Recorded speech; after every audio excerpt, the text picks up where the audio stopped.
वल्लभा वरधारी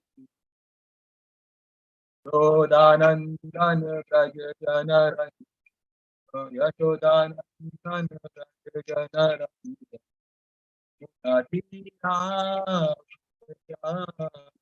यमुना तीरा कृष्ण हरे Krishna Krishna Krishna Hare Hare Hare Ram Ram Ram Hare Hare Hare Krishna Krishna Krishna Hare Hare Hare Ram Ram Ram Hare Hare Hare Krishna Krishna Krishna Hare Hare Hare Ram Ram Ram Hare Hare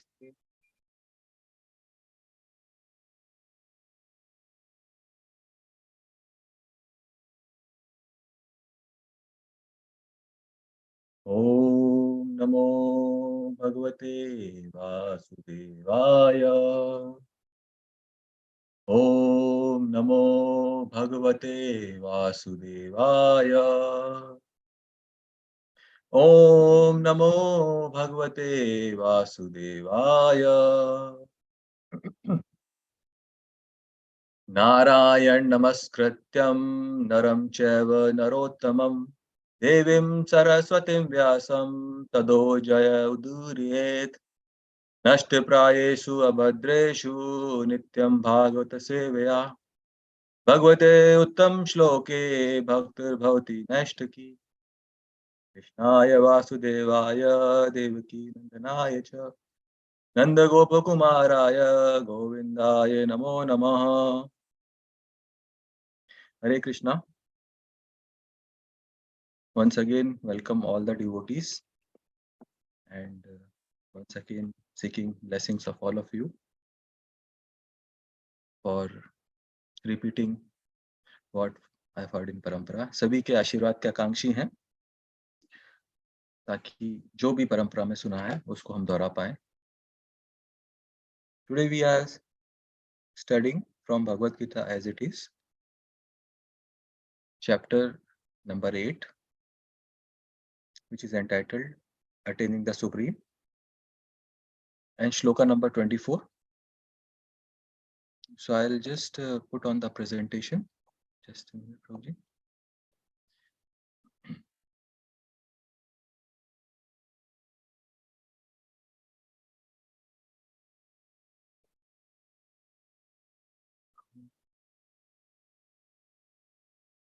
Is it visible, Prabhuji? Yes, Prabhu. Thank you. You can put in the slide mode, Prabhuji. Yes, Prabhuji. Yes.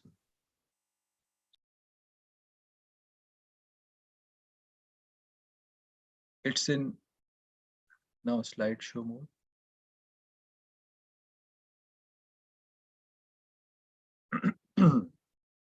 आज हम अध्ययन कर रहे हैं भगवद गीता यथारूप अध्याय 8 भगवत प्राप्ति से श्लोक संख्या 24 है. हरे Krishna.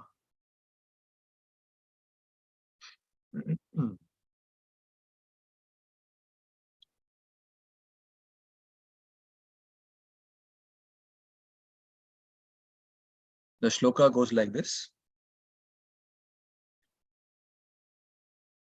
Agni Jyotira Shukla Shanamasa Uttarayanam Tat Prayata Gachanti Brahma Brahma Vidojana Agni Jyotirha Shukla Shanamasa Uttarayanam Tatra Prayata Gachanti Brahma Brahma Vidojana.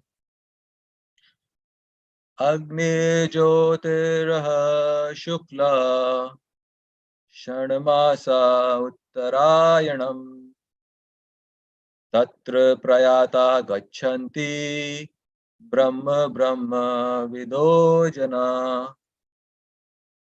प्रभुजी आप दोहराना चाहेंगे? जी प्रभु। यस। अग्नि ज्योतिरः शुक्ला षण्मासा उत्तरायणम् तत्र प्रयाता गच्छन्ति ब्रह्म ब्रह्मा विदो जनः। यशोमती प्रभु जी आप दोहराना चाहेंगे? हरे कृष्ण प्रभु जी। अग्निज्योतिरिह शुक्लः षण्मासा उत्तरायणम् तत्र प्रयाता गच्छन्ति ब्रह्म ब्रह्मविदो जनः। Hare Krishna. So, word to word translation and purport by Srila Prabhupada. Srila Prabhupada ki jai. Word to word translation. Agni hai fire, Jyoti hi light, Aha day, Shukla the white fortnight, Shanmasa the 6 months, Uttarayanam when the sun passes on the northern side, Tatra there, Prayata those who pass away, Gachanti go, Brahma to the absolute, Brahma Vida who know the absolute, Jana persons. Translation.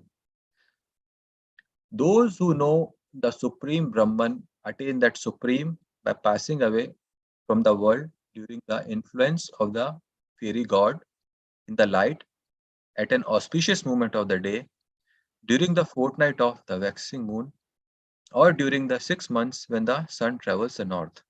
Purport. When fire, light, day, and the fortnight of the moon are mentioned, it is to be understood that over all of them there are various presiding deities who make arrangements for the passage of the soul. At the time of death, the mind carries one on the path to a new life.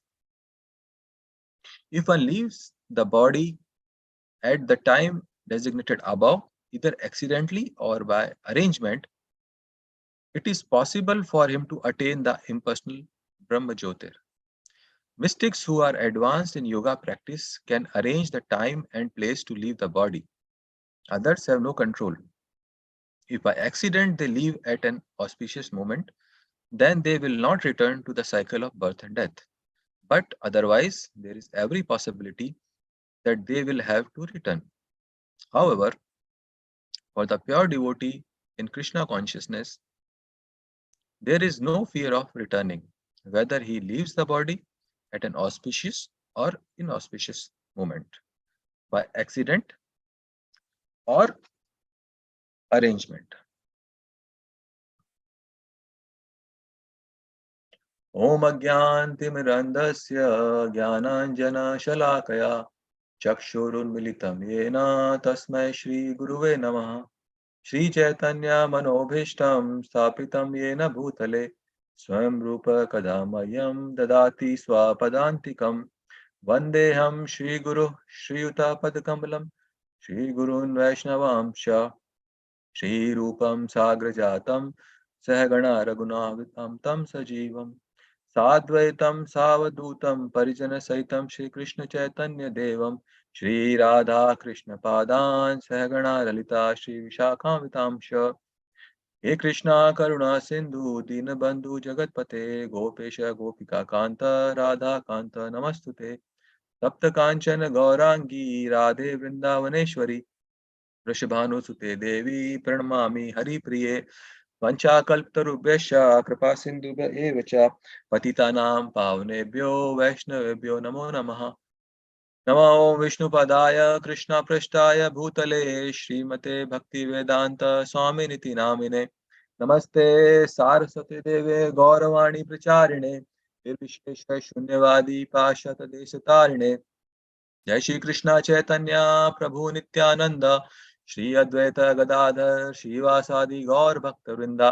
Hare Krishna Krishna Krishna Hare Hare, Hare Ram Ram Ram Hare Hare. Hare Krishna.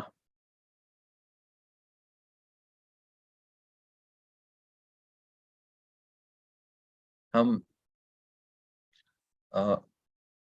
Before we proceed Prabhu ji, mister Prakash Prabhu ji, please if you have Hindi Bhagavad Gita, please. Yes, Prabhu. Yes, Prabhuji. You want me to read in Hindi? Yes, Prabhuji. Please, Prabhuji. Thank you, Prabhuji. Okay. Yes, ma'am.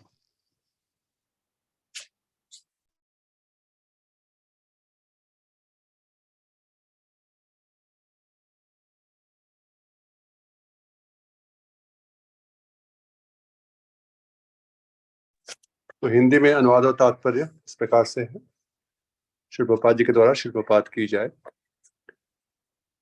जो परम ब्रह्म के ज्ञाता हैं वे अग्निदेव के प्रभाव में, प्रकाश में, दिन के शुभ क्षण में, शुक्ल पक्ष में या जब सूर्य उत्तरायण रहता है, उन 6 मासों में इस संसार से शरीर त्याग करने पर उस परम ब्रह्म को प्राप्त करते हैं। तात्पर्य: जब अग्नि, प्रकाश, दिन तथा पक्ष का उल्लेख रहता है तो यह समझना चाहिए कि इन सबों के अधिष्ठाता देव होते हैं जो आत्मा की यात्रा की व्यवस्था करते हैं। मृत्यु के समय मन मनुष्य को नवीन जीवन मार्ग पर ले जाता है। यदि कोई अकस्मात या योजना पूर्वक उपर्युक्त समय पर शरीर त्याग करता है तो उसके लिए निर्विशेष ब्रह्म ज्योति प्राप्त कर पाना संभव होता है। योग में सिद्ध योगी अपने शरीर को त्यागने के समय तथा स्थान की व्यवस्था कर सकते हैं। अन्यों का इस पर कोई वश नहीं होता। यदि संयोग वश वे शुभ मुहूर्त में शरीर त्यागते हैं तब तो उनको जन्म मृत्यु के चक्र में लौटना नहीं पड़ता, अन्यथा उनके पुनरावर्तन की संभावना बनी रहती है। किंतु कृष्ण भावना अमृत में शुद्ध भक्त के लिए लौटने का कोई भय नहीं रहता।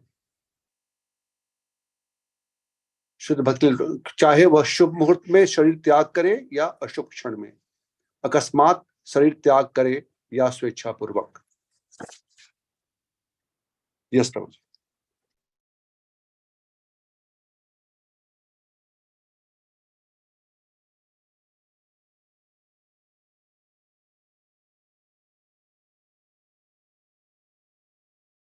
अभी भी आपकी स्लाइड्स जो है ना, स्लाइड मोड में नहीं है प्रभु, फुल स्लाइड मोड में।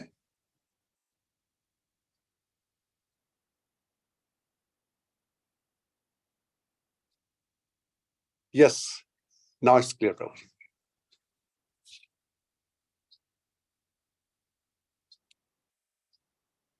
प्रभु आप अनम्यूट हैं शायद।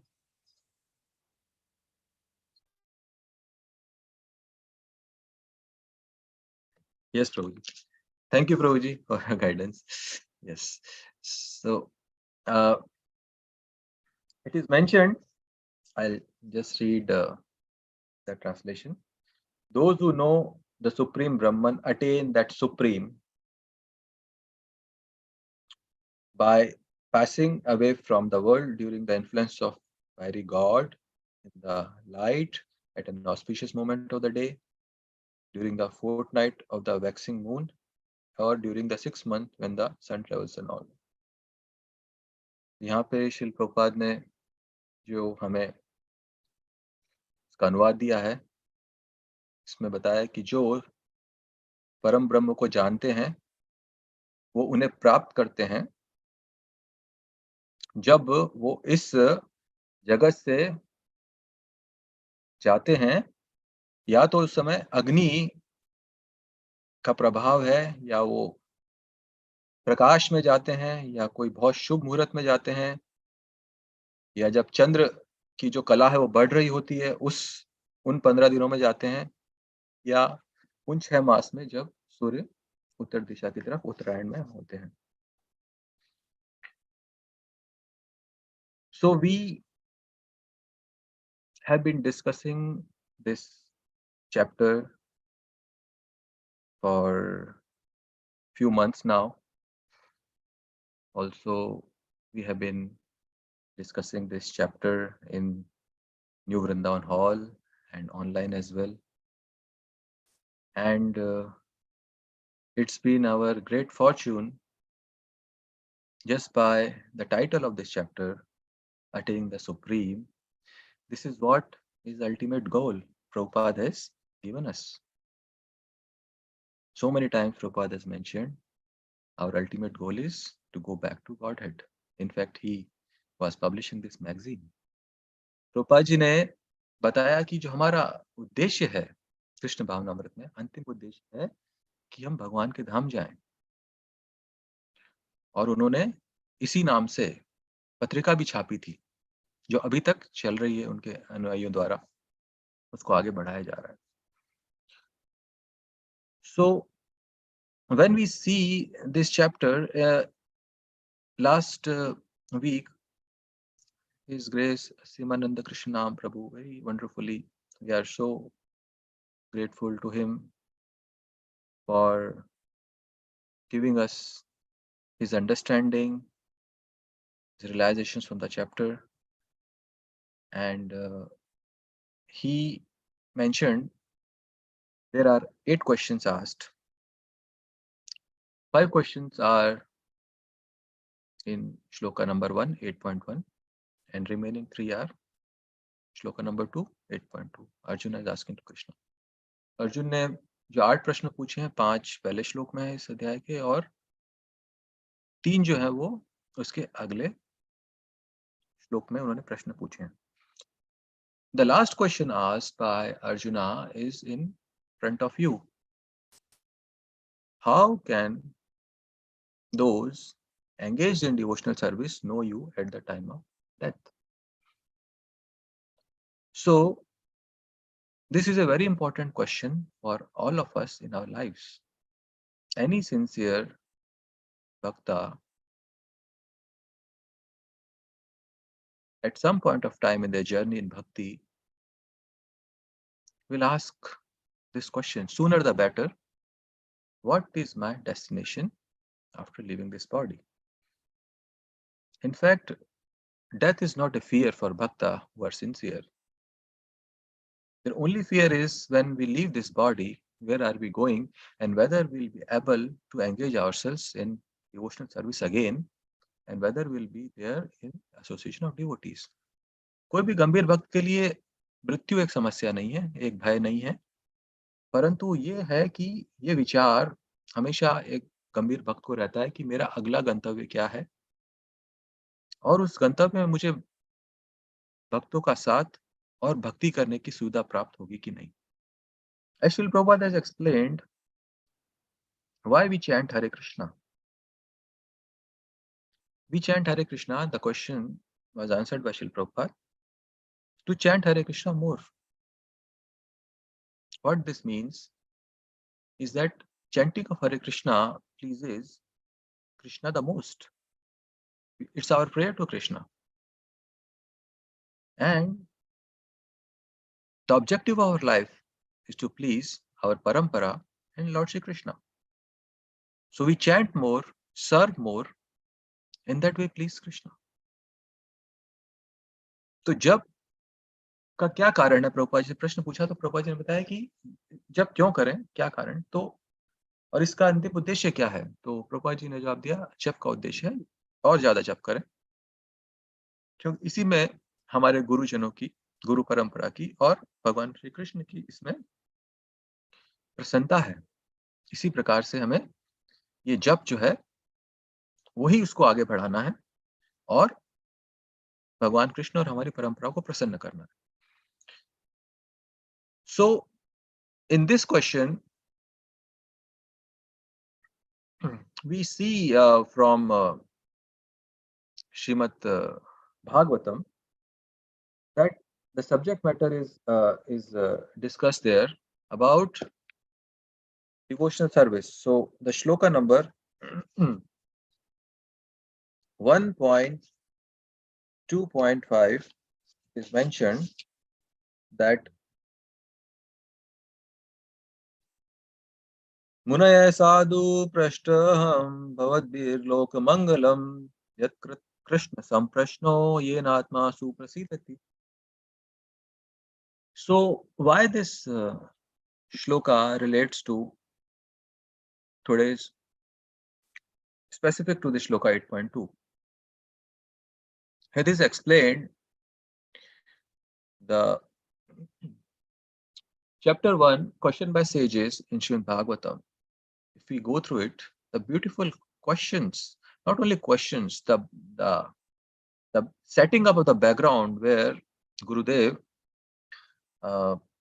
Sri Suta Goswami, will instruct his disciple, headed by Shaunak Rishi, is set up in such a wonderful way that Sri Suta Goswami is so pleased that here are my audience who are so wonderful, ready to just open their ears and they are ready to receive the message of Godhead. And how wonderfully, the most important thing which was praised was that how they are concerned about people in this age of Kali Yuga. So they use the words like Jana. Please tell us about this common people, how they can get benefited most in this age of Kali Yuga. So that compassion so much pleased Suta Goswami. And similarly, the 6 questions asked by them pleased him so much that he is now praising his disciples. So जब श्री सूत गोस्वामी इतने प्रसन्न हो गए अपने शिष्य गणों के प्रश्नों को सुनकर, जिनमें शौनक आदि ऋषि सम्मिलित हैं, कि उन्होंने ये श्लोक बोला 1, 2, 5 श्रीमद् भागवतम से, और उसमें उन्होंने ये भी देखा कि कितना करुणा का भाव है आज जो कलयुग के जन है उनके लिए. तो ये भाव हमारे जो परंपरा है उसको बहुत बहुत प्रसन्न करता है. The mood of compassion we see from our previous acharya, whether Shri Hadas Thakur or it's Prahlad Maharaj, Shri Roop, Shri Sanatan Goswami, 6 Goswamis, Lord Shiva, who's today is the festival of Lord Shiva, Shivratri. Lord Shiva is Ashutosh. He gets pleased easily, and he's also looking for how he can actually show his compassion for all living beings. So we see the example of where that Mandrachal mountain, like Kurmadev was giving it support. Similarly, Kurmadev gives us balance in our bhakti. So that Mandrachal mountain was churned, Kalkuta wish came out. Nobody was ready to drink it. Shiva did. That's the act of compassion.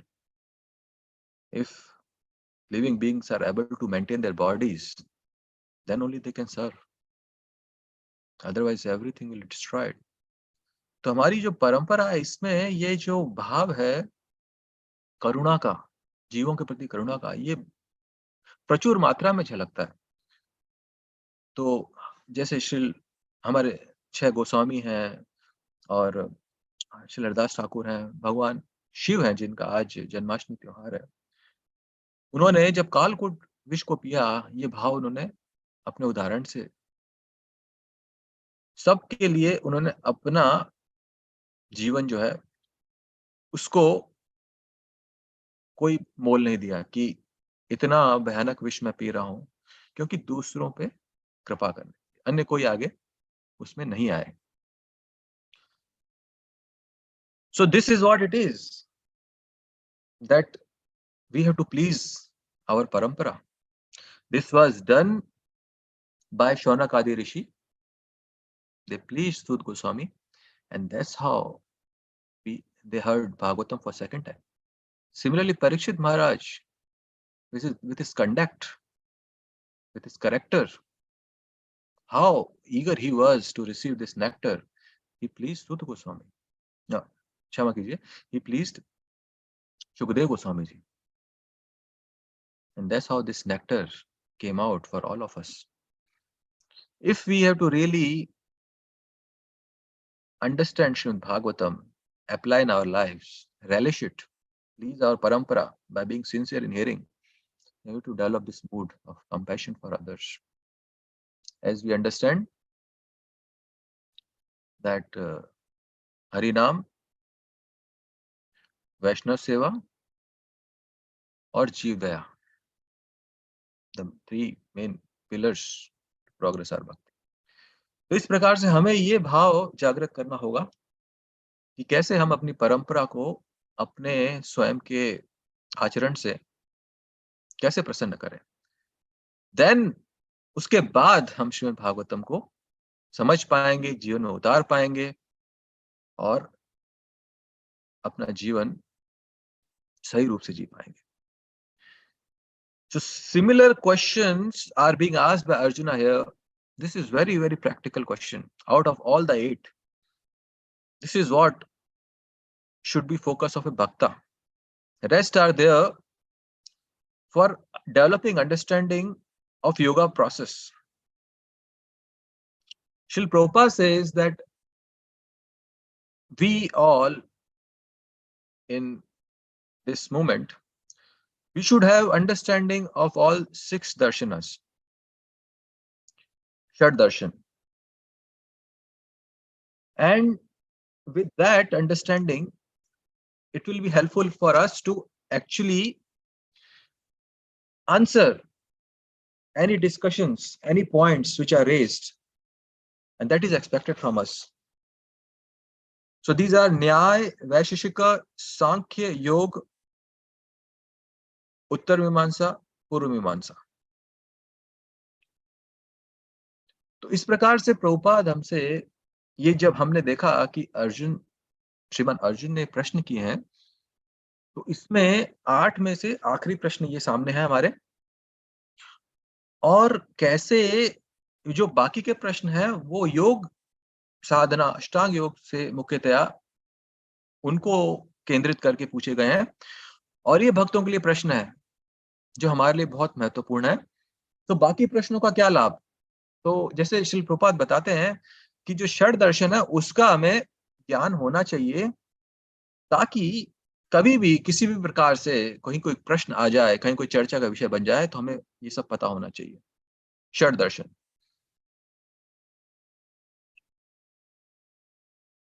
So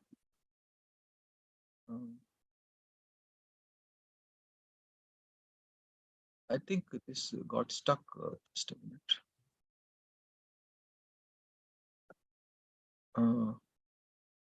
Maybe I'll reshare again, Prabhuji. It's not moving further.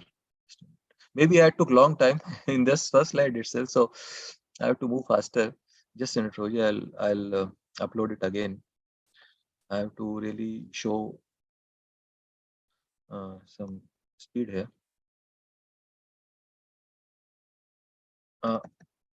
Hare Krishna, Vasanta Prabhu.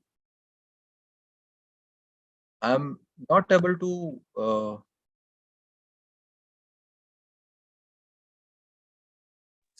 हरे कृष्णा प्रभु. हाँ प्रभु जी, आपकी slide move नहीं हो पा रही प्रभु जी. हम हाँ प्रभु जी, हाँ मैं पॉइंट और एक पॉइंट के बाद फिर नहीं आ रहा प्रभु जी. हाँ प्रभु जी, हाँ वही. तो क्षमा कीजिए. Yes, Prabhuji. Prabhu ji, I'm not able to further move this slide. 1 second. Some siddhi is required, seems. Yes, Prabhuji, actually, I think I just spend a lot of time here. So that's why Krishna in heart is giving me indication that I should be faster to complete it. Otherwise, I'll not move from first slide itself. So I got the message, Prabhuji. So I'll be faster. Just a second, Prabhuji. Because even I'm not moved from first slide and first sloka itself. So I have to be faster. Just a minute. I think it is from your end, Prabhuji. हाँ प्रभु जी, मैं प्रयास कर रहा हूँ, अभी शायद okay, अब अभी हो जाएगा. यस. हाँ, अभी तो ये दिखने लगा है. अभी slide show from current slide. ठीक है Prabhu ji. Okay, this is the summary of the chapter. By remembering Lord Krishna in devotion throughout one's life, and especially at the time of death, one can attain to the supreme abode beyond the material world. So we understand that this whole life is preparation, and death is the final exam. This is what is explained here. Various tests in life versus the final exam. So I was hearing in one lecture by His Holiness Radhan Swami Maharaj, and this just came out, not for this chapter, but I just recall that he mentioned we face tests every day in our lives. Bhakti life, we have been presented so many tests, so many praloban by Maya, so many distractions, and they come to us every day. And we have to pass those tests. We have to be on our guard. If we are not, if we fail in these tests, then there is no possibility we can pass the final exam. And passing the final exam means remembering Krishna at the time of death, which is there in 8.5, which we'll see. So these tests actually are there to prepare us for the final exam. Those who are sincere and and very, very attentive of all the distractions by Maya and passing all these tests, they are actually preparing for the final exam. And passing these tests will need our sincerity, it will need our dedication, that we should always be in servitude mood, and with that mood, the services we are doing, we should do it in right consciousness. That will not forget Krishna. And that is what is ultimately required at the time of death. So we should never forget the tests and exam. हमें कभी भी ये विस्मरण नहीं करना चाहिए कि हमारे जीवन में हर दिन, हर क्षण कोई ना कोई परीक्षा आएगी. माया देवी हमें प्रलोभन देंगी और इस भक्ति मार्ग से च्युत करने का प्रयास करेंगी. अगर हम गंभीर हैं और अगर हमने भक्त जनों की, भगवान की सेवा गंभीरता और एक सही मनोवृत्ति से करी है, right attitude, then there is a good possibility that with Guru Gauranga Kripa at the death, at the final test, we may be able to pass. How? और गुरु गौरांग कृपा से हम जो अंतिम जो हमारा परीक्षा है उसको हम उत्तीर्ण कर पाएंगे. कैसे? उस समय भगवान श्री कृष्ण का स्मरण करके. That is explained in next shloka. अंत काले च मामेव स्मरण मुक्त्वा कलेवरम ये प्रयाति समद्भावम याति नास्ति यत्र संशया. So, what is the question paper? It will be like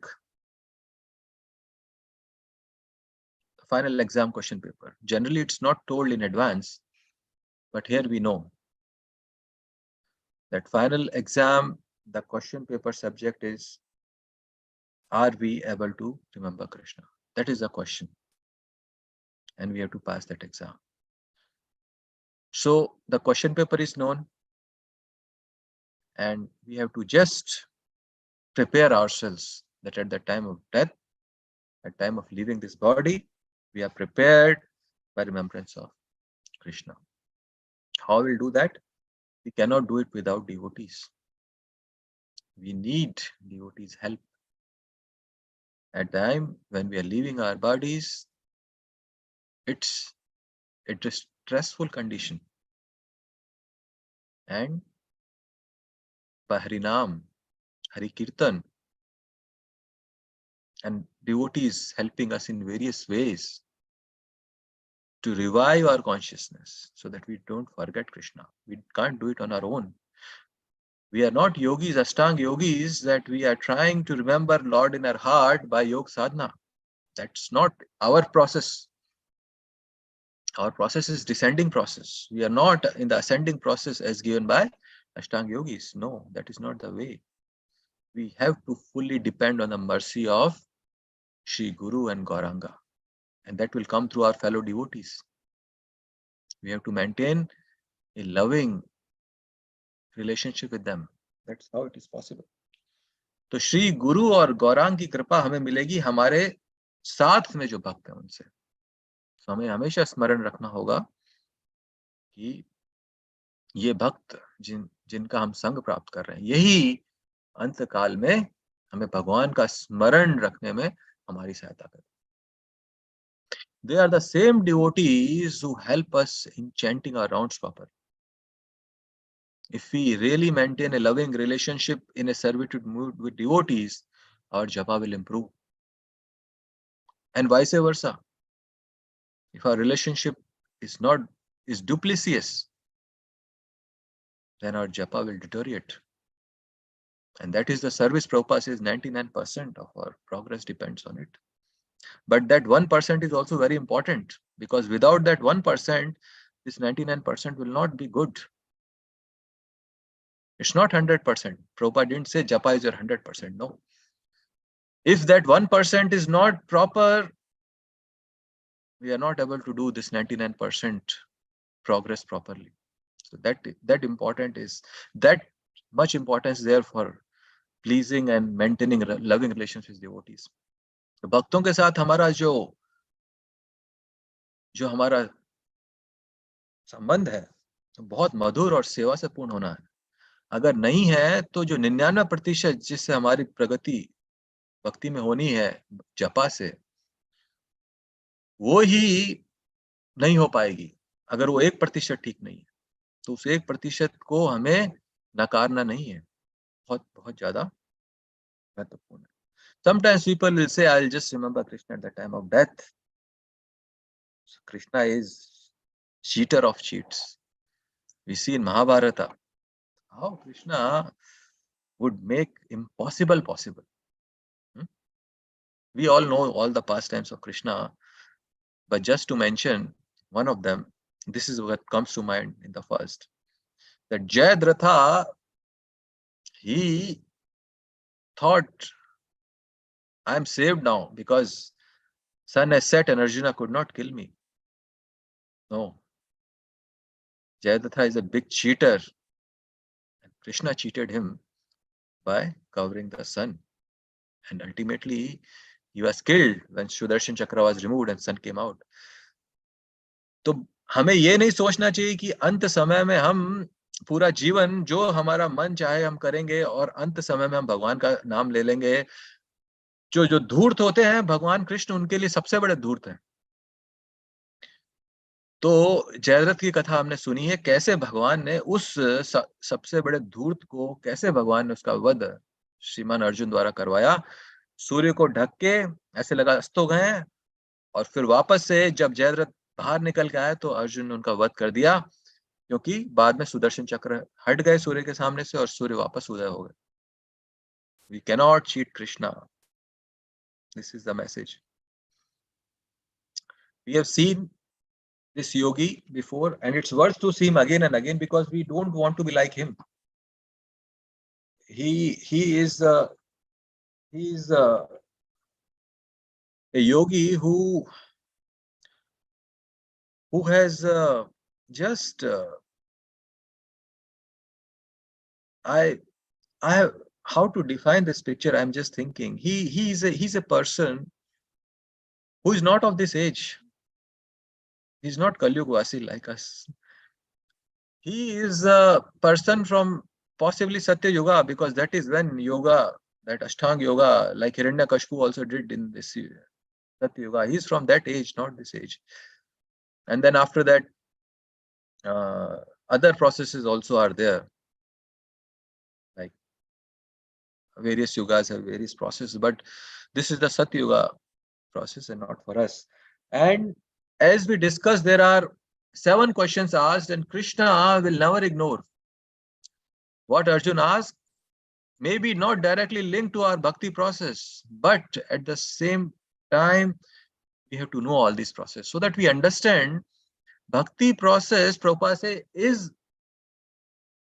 sublime for advanced devotees, but easy for beginners. So I am a beginner. I cannot do this, what this yogi is doing. It's not possible for me. Even getting up at early morning is difficult for me. What to say of this yoga sadhana? It's just not practical for me. So, Prabhupada जी, अभी हम ये देखते हैं, ये जो योगी हैं यहाँ पे बैठे हुए हैं, ये साधना अभी संभव नहीं है कलयुग में, ये सतयुग में संभव हुआ करती थी। और आज तो यही साधना है कि 4 नियमों का पालन अच्छे से कर लें, वही बहुत एक बड़ी तपस्या लगती है।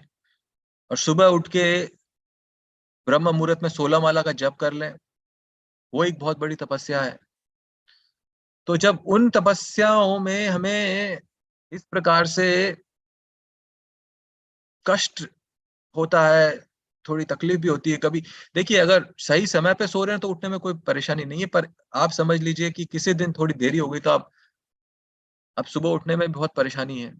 तो ये योगी तो सोते ही नहीं है, ये तो इसी तरीके से बैठे रहते हैं सालों साल। हम ये सब नहीं कर सकते। तो आप लोग भगवत गीता का 12वां और 13वां श्लोक देख लीजिए। इसमें बताया गया है कि कैसे अपनी इंद्रियों को सारे दरवाजे बंद करने हैं, मन को लगाना है हृदय में, और अपनी जो प्राण वायु उसको यहाँ तक लेके जाना है, ब्रह्मानंद तक वहां से निकलनी है। तो ये सब उसमें बताया गया है, आप देख सकते हैं 12वां और 13वां श्लोक। भगवान कृष्ण बहुत कृपालु हैं, उन्होंने ये सब जो भी प्रश्न है अर्जुन के, सबका उत्तर दिया है। तो ये भी 12वां 13वां में उन 7 प्रश्नों में ये उत्तर आए हैं। पर 8वां प्रश्न है, उस पर हम लोग ज्यादा ध्यान केंद्रित कर रहे हैं अभी। देखिए, ये जो भी हमने अभी पढ़ा तात्पर्य में, वो उसका सामने ये बिल्कुल है निष्कर्ष। Those who know English can just have a quick look at it. मैं हिंदी में आपको सब बता देता हूँ। प्रभुपाद जी ने बताया कि जैसे अग्नि है, प्रकाश है, दिन का कोई शुभ क्षण है, और जैसे हमने शुरू में बात की थी, जब चंद्र की कला जो है वो बढ़त में है, उस समय जो 15 दिन है वो, या फिर उत्तरायण जो 14 जनवरी से शुरू हुए, वो 6 मास है। उसमें हर एक का इनका जो है वो एक देव है, देवता है।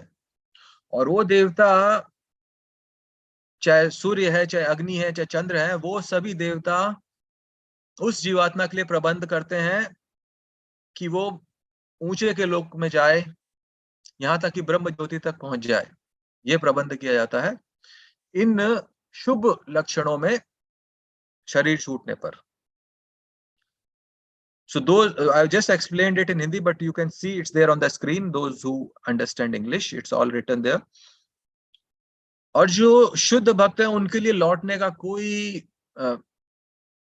उनके लिए कोई भय नहीं है, चाहे कोई किसी भी क्षण शरीर छूटे। क्यों?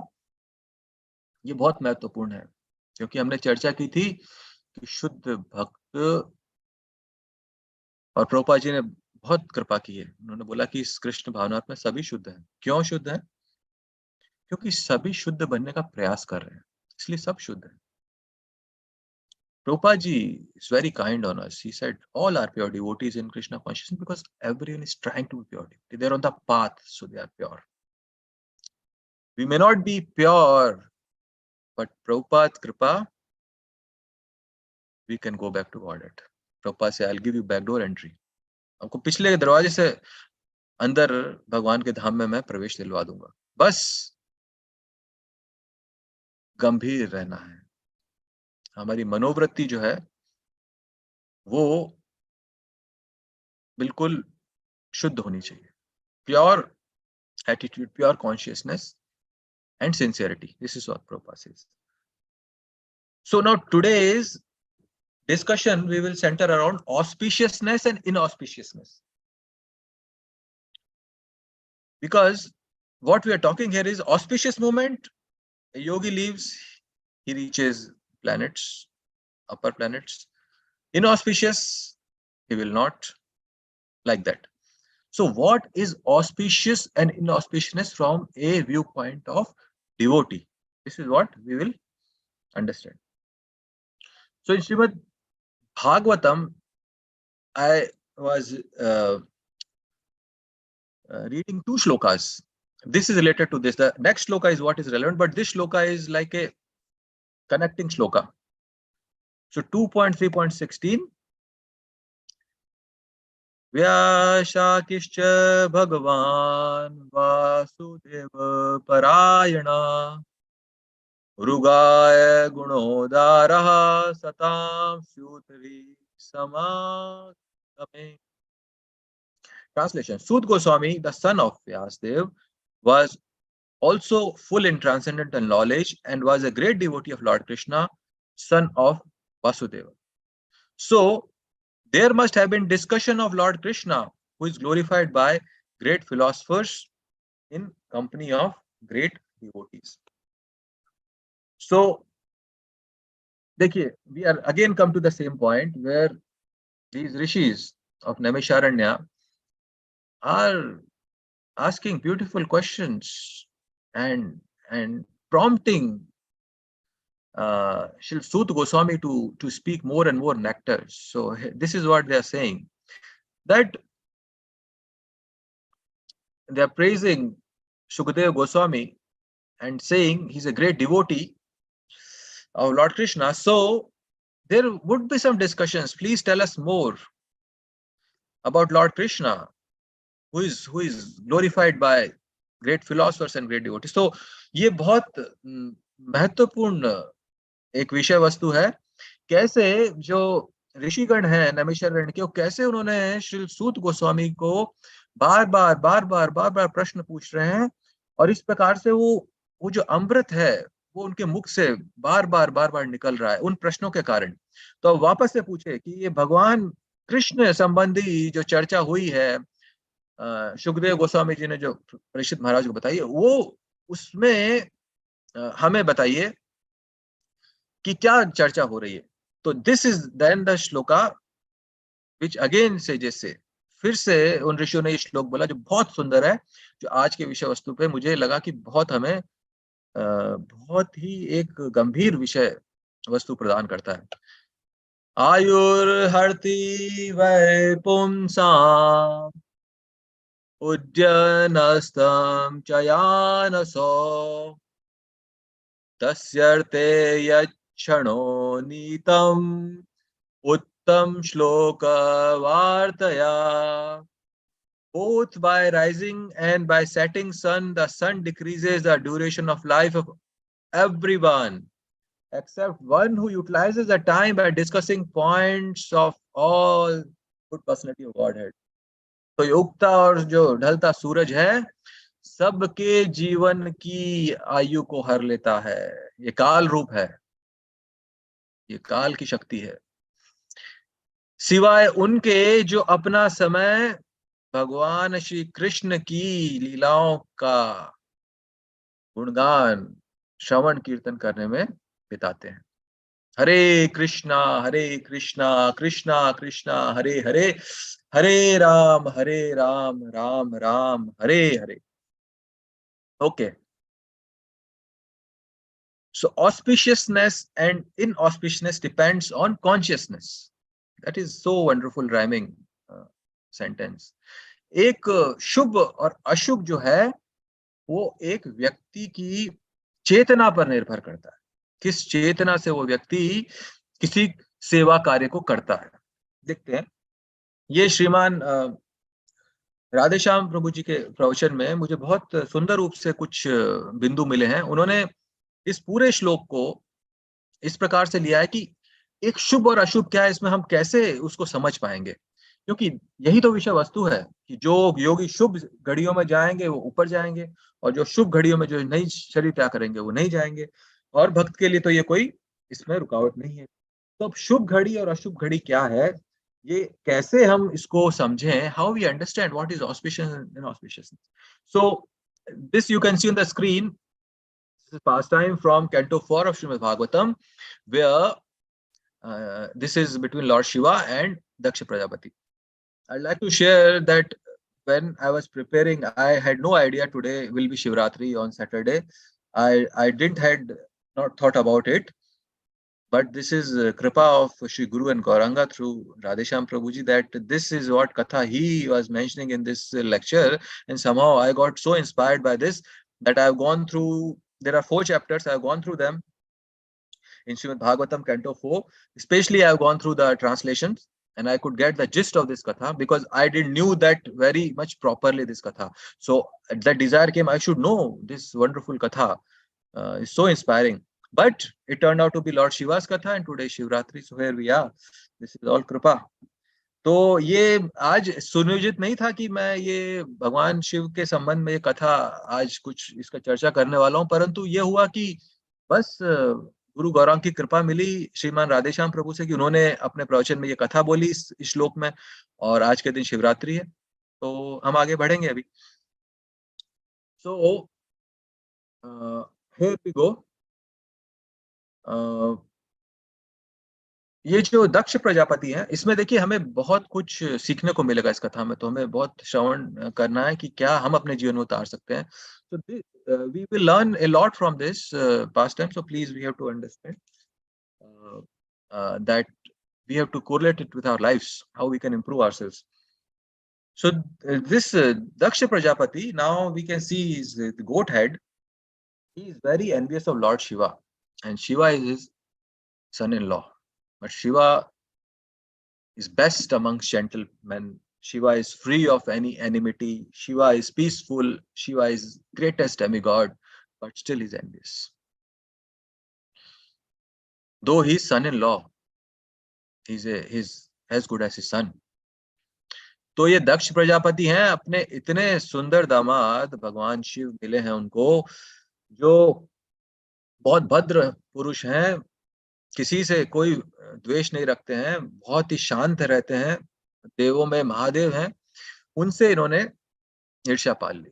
तो we should be very careful of this enviousness. Such a great Vaishnava माम यथा Shambhu, still he is envious of this Vaishnava and he is his son-in-law. हमें बहुत बहुत सावधान रहना पड़ेगा इस द्वेष और ईर्ष्या से। तो वहां पे एक आयोजन किया गया यज्ञ का, और इसमें भगवान शिव, ब्रह्मा जी इत्यादि बैठे थे। ये एक अश्वमेध यज्ञ था, और वहां पे दक्ष वहां पे अंदर आए, और उनका जो शरीर था वो एक सूर्य के समान प्रज्वलित था एकदम। His body was effulgent like sun. He entered, and everyone stood up just by seeing this luster. Then Lord Shiva didn't get up, Brahma ji didn't get up. तो ये सूर्य के समान तेजस्वी जब दक्ष उस यज्ञशाला में अंदर आए, तो सब खड़े हुए सिवाय भगवान शिव के और ब्रह्मा जी के। And Daksha thought, okay, Brahmaji is fine. He's my father, but he is my son-in-law. And he didn't had any good opinion about Lord Shiva. So he became very envious and angry. बहुत क्रोधित होगा, ये शिव अपने आप को समझते क्या है, क्यों नहीं खड़े हुए? मैं दक्ष हूं, मैं शशुर हूं, ये मेरे दामाद हैं, और वैसे भी उनके लिए उनका कोई अच्छा भाव नहीं था। तो फिर देखिए दक्ष क्या बोलते हैं, हे सभागणों सुनिए, मैं अभी जो बोलने वाला हूं बहुत ध्यान से सुनिए। मैं जो अभी बोल रहा हूं, मैं बिल्कुल ईर्ष्या से रहित होकर बोल रहा हूँ। ये मत समझिएगा मैं किसी से ईर्ष्या करता हूँ, और मैं जो अभी बोल रहा हूँ ये पूर्ण ज्ञान से बोल रहा हूँ, मैं बहुत ज्ञानी हूँ। अब आप सुनिए ध्यान से। ये दक्ष बोलने से पहले अपने कटु वचन बोलने से पहले उन्होंने ये वचन बोले कि ऐसा वैसा मत समझिए मुझे, मैं बिल्कुल अपने होशोवास में हूं। बोले ये बिल्कुल बेशर्म है, बहुत ही इनमें पवित्रता नहीं है, ये शमशानों में रहते हैं, बहुत अशुभ हैं। इस प्रकार से भगवान शिव की निंदा करने लगे। He started blaspheming Lord Shiva, and before that he said, I am not envious of anyone. Please listen to me carefully. I am in my full consciousness. I am not ignorant. I am the greatest Jnani person. Listen to me carefully. So we have to understand that when a person is envious of others, he doesn't accept it. He thinks I am right, he's wrong. Maybe he's envious of me. They also think like that because the color of glasses, we think others are like that. So they are envious of me, I am not. And this is the illusion of Daksha also. दक्ष भ्रमित हो गए कि मैं ईर्ष्या नहीं करता, मैं तो बहुत ज्ञानी हूं, और जो ईर्ष्या करने वाला व्यक्ति है सोचता दूर से दूसरे मेरे से ईर्ष्या कर रहे हैं, ये उसका भाव होता है। तो ये दक्ष प्रजापति से हमें सीखना है कि इस तरह का भाव हमें भक्ति जीवन में बिल्कुल दूसरे भक्तों के लिए नहीं आना चाहिए। फिर what happened that he cursed Shiva, that he said, you are lowest among demigods, in any yajna you'll get no share. And after seeing that, Nandishwar, the on which Shiva rides, he became angry. He said, all the brahmanas here, they didn't oppose Daksha when he was cursing my master. This is not expected of these brahmanas. So these brahmanas are trying to impress by their false prestige, and they will always be engaged in all these fruitive activities only, and they'll only do all these yajna for satisfaction of their bodies. This is my curse. तो पहले दक्ष प्रजापति ने श्राप दिए शिव जी को कि आप देवताओं में सबसे नगण्य हैं, आपको कोई किसी यज्ञ में किसी प्रकार से आपको कुछ नहीं मिलेगा। और शिव जी के जो वाहक हैं नंदी, उन्होंने बोला कि सारे ब्राह्मण इस प्रकार चुपचाप सुन रहे हैं मेरे स्वामी की निंदा, और ये इन्होंने श्राप दिया है, तो मैं इनको श्राप देता हूँ कि ये जो ब्राह्मण हैं ये सारे ढोंगी हैं, और सब ये कर्म कांडों में लगे रहेंगे और अपने शरीर के पालन के लिए ये सब कर्म कांड करते रहेंगे, इसके आगे बढ़ेंगे नहीं। फिर after that Bhragu Rishi came, he was there. He said, how Nandi is cursing brahmanas, my fellow brahmanas, including me. So he said, those who have taken vow to satisfy Krishna, those who have taken vow to satisfy, okay, from our mouth always Krishna comes, like actually it's Shiva, but I'm saying Krishna, so just my apologies. Those who are taken vow to satisfy Shiva, they become atheist, and they what will do, their limited is long hairs, they will be blasphemous, and they will not follow principles of Vedas. तो अब भृगु ऋषि को क्रोध आ गया कि ब्राह्मणों को कैसे ये लोग, नंदीश्वर ने इतना श्राप दिया है, अब मैं श्राप देता हूं। श्राप पे श्राप पे श्राप चल रहे हैं। अब मैं श्राप दे रहा हूं कि ये जो भी यहाँ पे शिव के भक्त हैं, ये सब नास्तिक बन जाएं, सब जटाधारी हो जाएं, और जो वेदों की निंदा करते हैं इस प्रकार के व्यक्ति बन जाएं। तो after that Lord Shiva became very morose and he left. Shiva means auspiciousness. This is today's topic of today's shloka. Auspicious and inauspicious. When auspicious time someone leaves, he will attain Supreme Brahman. If not auspicious, then he will not. Shiva का अर्थ है auspicious, शुभ, और यही आज के श्लोक का विषय वस्तु भी है। और इस प्रकार से जब ये श्राप पे श्राप हो रहे थे तो भगवान शिव निराश हुए और वहां से चले गए। तो today's day of Shivratri, we learn from this pastimes of Lord Shiva, Daksh Prajapati, that we should not be disrespectful. We should not be envious, especially of Vaishnavas and not for anyone. तो हमें ये सीख मिलती है आज शिवरात्रि के अवसर पर इस कथा से कि कभी भी भक्तों के साथ ईर्ष्या या उनका अपमान ना करें। भक्तों की क्या बात करें, किसी का भी ना करें। Move little faster. We have not much time. Maybe next 5-7 minutes will complete. There are more pastimes. So this is what we heard about today's pastime of Lord Shiva, auspiciousness and inauspiciousness. Radhesham Prabhuji even give very nice example. What is auspicious and inauspicious? He says there are so many Brahmanas. He specifically mentioned about South Indian Brahmanas. They are leaving India, going to US, and there they forget all their culture. They will eat fast food in restaurants, in McDonald's. They will not do any Sandhya Vandan. They just go there as Shudra earning money. They go there thinking money will bring me auspiciousness, but end of the day, it's all inauspicious. People don't understand in today's world what is auspicious and what is inauspicious because they don't see from the eyes of Shastras.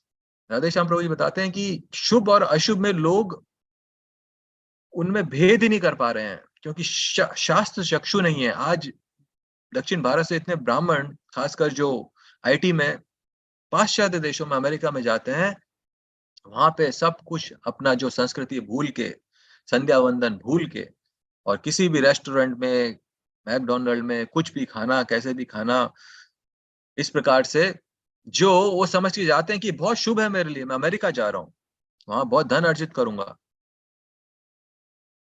शास्त्र की दृष्टि से वो एकदम अशुभ है। फिर उदाहरण दिए रावण की सुनहरी लंका का। हर प्रकार से शुभ सामग्रियां वहां उपलब्ध हैं, सोने की बनी हुई है, हर प्रकार से सुख संपदा का साधन है वहां पे,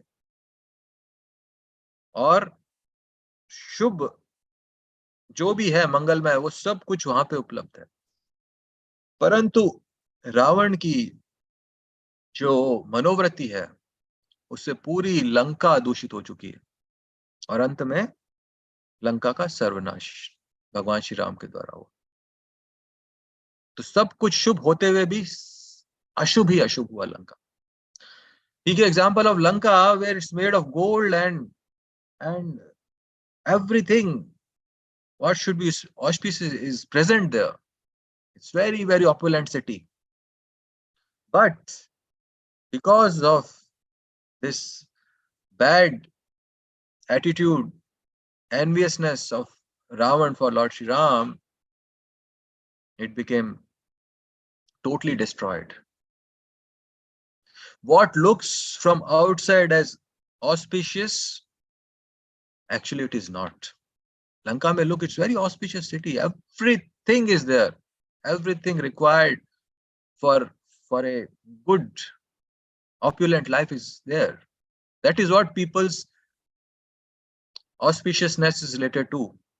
That I should have all the facilities of life. But this is not. Where there is lack of Krishna consciousness, auspiciousness can't enter. Whatever opulences we may have. जहां कृष्ण भक्ति नहीं है वहां पे शुभ तो हो ही नहीं सकता, चाहे कितनी भी सुखी जाए। लंका में कुछ कमी नहीं थी, परंतु वहां कुछ शुभ नहीं हुआ रावण के द्वारा। अंत में उनके इस मनोवृत्ति के कारण पूरी लंका का सर्वनाश हुआ। And finally we see in Chaitanya Charitamrita, Lord Chaitanya's Leela, that how Shiva's son passes away, this is very inauspicious. Somebody passing away in a family. It's a matter of great grief. But when Srivas, ultimately when Lord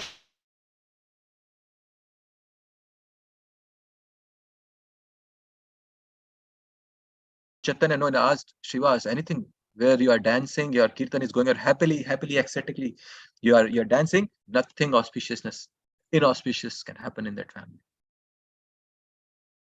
Your satisfaction, your pleasure is all auspicious, nothing else. तो जब श्रीवास के इस चित्र में देख सकते हैं कि जब उनके पुत्र ने शरीर त्यागा, उस समय उस परिवार में श्रीवास जो थे, उन्होंने, भगवान चैतन्य ने फिर बाद में उनसे प्रश्न किया, कुछ अशुभ घटा है घर में, ऐसा मुझे प्रतीत होता है, मुझे आनंद नहीं आ रहा है अभी नृत्य में। तो श्रीवास का उत्तर जो था वो हमारे लिए बहुत प्रेरणास्पद है कि हे महाप्रभु, जहां आप नृत्य कर रहे हैं, आप आनंदित हैं, उस स्थान पे अशुभ हो ये संभव नहीं। अगर आप प्रसन्न हैं तो शुभ ही शुभ है। So this is the barometer of auspiciousness. ये जो शुभ है और अशुभ है, इसका मापदंड ये है कि गुरु गौरांग प्रसन्न है तो शुभ ही शुभ है, नहीं तो जो शुभ दिखता है वो शुभ नहीं, वो अशुभ है। ये हम लोग इस प्रकार से यहाँ पे सीखते हैं। भगवान श्री गौर सुंदर की जय। गौर पूर्णिमा का महामहोत्सव अभी सिर्फ करीब 16-17 दिन में हम लोग वहां पे पहुंचने वाले हैं इस उत्सव में। और जब भगवान श्री चैतन्य का आविर्भाव हुआ तो सब हरि हरि हरि हरि, क्योंकि वहां पे चंद्र ग्रहण का समय था, जो शुभ नहीं है, अशुभ माना जाता है। हमने देखा है उस समय मंदिरों में भी अर्चा विग्रह के पट बंद होते हैं, सब प्रकार के जो खाद्य पदार्थ हैं उनको सूखे हैं, उनको ढक के रखना है, जो बने हुए उनको आप ग्रहण नहीं कर सकते, अशुभ समय माना जाता है।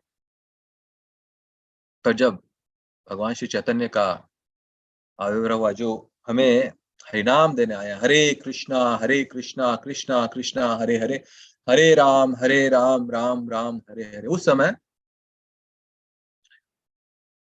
सभी हरिनाम का जप कर रहे थे, हरि हरि का जप कर रहे थे। उसलिए वो जो क्षण था जब भगवान श्री चैतन्य का आविर्भाव हुआ, तो उसमें कोई भी अशुभ होने का प्रश्न नहीं था। तो ये एक बहुत महत्वपूर्ण शिक्षा है कि जहां पे भगवान श्री कृष्ण की नाम रूप गुण लीला की चर्चा, चाहे वो कोई भी क्षण हो, वो शुभ ही शुभ है। और यही इस श्लोक में भी आज समझाया गया है। दूसरे प्रकार से एक योगी के दृष्टिकोण से समझा है, हर भक्त के दृष्टिकोण से समझते हैं कि शुभ और अशुभ क्या है। योगी के लिए तो हमने देख लिया कि सारी देवताओं की जो शुभ स्थितियां हैं वो शुभ है। हमारे लिए शुभ है कि जहां पे हरिनाम हरि कीर्तन होता है, भगवान की नाम रूप गुण लीला की चर्चा होती है, वही शुभ है। कोई उसमें अशुभ क्षण का कोई प्रश्न नहीं है। So wherever there is discussion of name, pastimes, qualities of the Lord,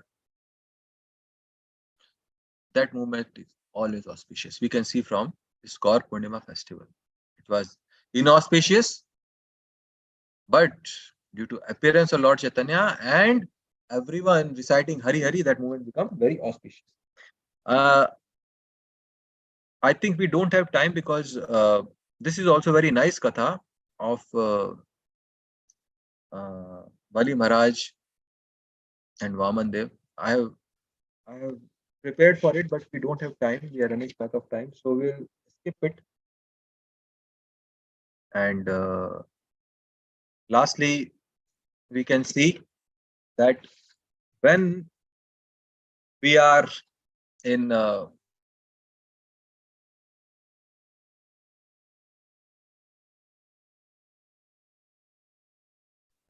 and for Lord's help by His holy name, then we can see Lord Himself came, Lord Krishna, riding his Garuda carrier, and how Garudji is also very with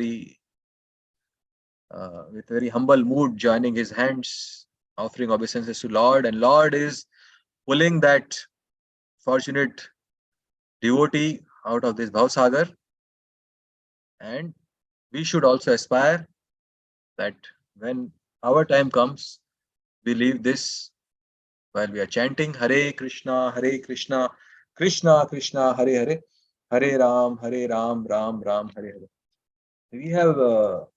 We have lot more, especially Bali Maharaj Katha, but we don't have time because we would keep few minutes for questions if there, or request Brij Prakash Prabhuji and Yashomathinan Prabhuji to add also. So we will stop here so that we have some time for our discussions also. I'm very grateful to you for your patient hearing, and I sincerely hope with today's discussion you could taking back a point or two which you will implement in your lives and change your lives by implementing that. That is my hope. तो मैं आशा करता हूं कि आज की जो हमने चर्चा की उससे आप कुछ बिंदु लेके जाएंगे अपने साथ, अपने जीवन में उतारेंगे, अपना जीवन बदलेंगे, और इसी आशा के साथ आप सबका धन्यवाद इस प्रकार से बहुत शांतिपूर्वक सुनने के लिए और आपके आशीर्वाद के लिए। श्रीमद् भगवद गीता यथारूप की जय, शील प्रभुपाद की जय। हरे कृष्णा कृष्णा कृष्णा हरे हरे, हरे राम